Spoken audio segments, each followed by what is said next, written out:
Hey guys, this is my sleep setup for my Thru-Hike. I'm going to be using a tarp system. I have this is a Kelty Noah 9 tarp. It is not the best tarp. If I had known about it better, I would have bought something else, but it works and I've already paid for it, so I'm going to stick with this. And my ground sheet is a Thru-Hike ground sheet that it's not the house wrap stuff, it's more of the Thru-Hike stuff that you have for those suits that you use to paint, or it's more like kite material stuff. And that was just because I bought the wrong thing, but I've used it a couple times and it's worked out. I've used it on a 4-day thing and it worked, so I'm going to be taking this, and if it doesn't work out, I'll get something else on the trail.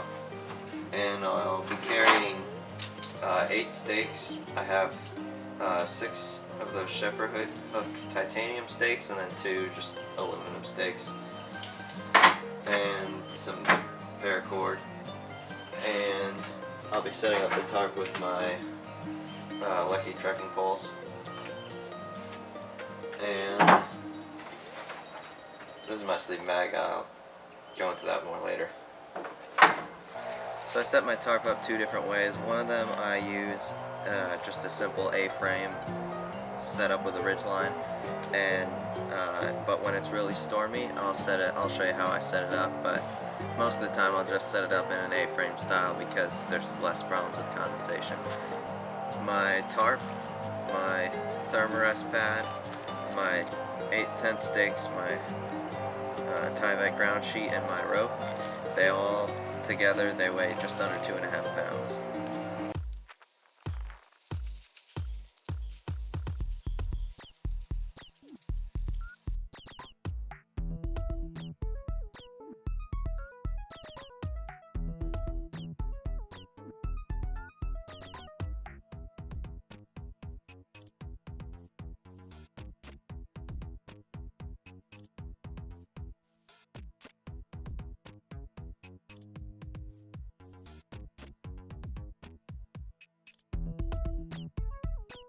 So I got it all set up. First, in the back, on each corner, I put in 1 stake, and then in the front,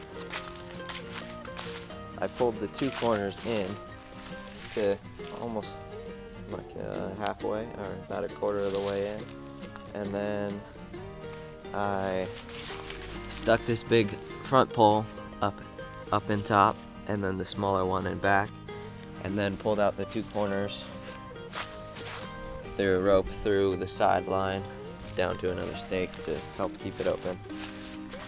The one thing I don't like about this tarp is this is the center and it doesn't have another guy line, which I don't really know why, because it's square and most of them have that. So that's the biggest thing of this tarp that I do not like.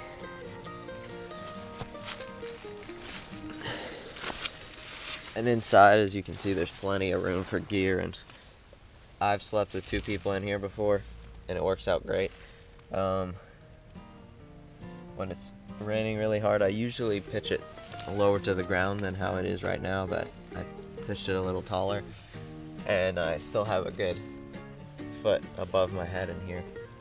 Okay, I have my ground sheet and I've got my Thermarest Neo Air, and I just keep it in this little stuff sack that I made. It weighs like a few grams, and that way I didn't like the stuff sack that it came with because you had to fold it up 3 times. That took a long time, and I didn't like folding it over itself a bunch of times because eventually I'm assuming it might damage it.